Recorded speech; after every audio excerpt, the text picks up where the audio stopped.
কথায় আছে মাছে ভাতে বাঙালি। দুপুরের থালিতে এক টুকরো মাছ যদি পাতে না পড়ে তাহলে কি হয়? আজ আমি রাঁধলাম দই দিয়ে মাছের দই কালিয়া।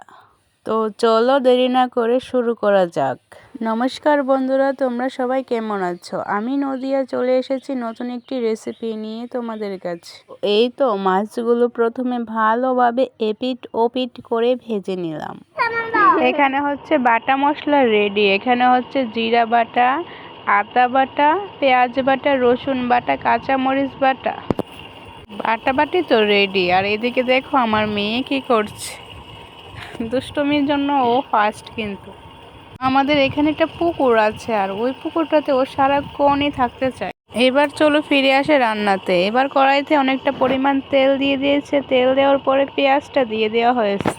পেঁয়াজটা লাল লাল হয়ে ভাজার পরে তারপর একে একে মশলা বাটাগুলো দিয়ে দেওয়া হয়েছে। এখানে কাঁচামরিচ, পেঁয়াজ, আদা রসুন বাটা, তারপর ধনিয়ার গুঁড়া দিয়ে দেওয়া হয়েছে। তারপর একটু নেড়েচেড়ে একটু জল দিয়ে দেওয়া হয়েছে।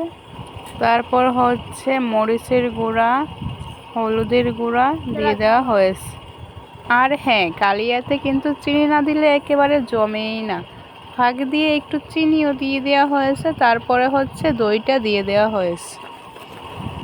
এবার হচ্ছে ভালো করে একটু কষিয়ে নেওয়া হবে ঝোলটা। তারপর ছেড়ে দিবে মাছগুলো। এবার ভালোভাবে ফুটিয়ে নিয়ে রেডি আমাদের কালিয়া।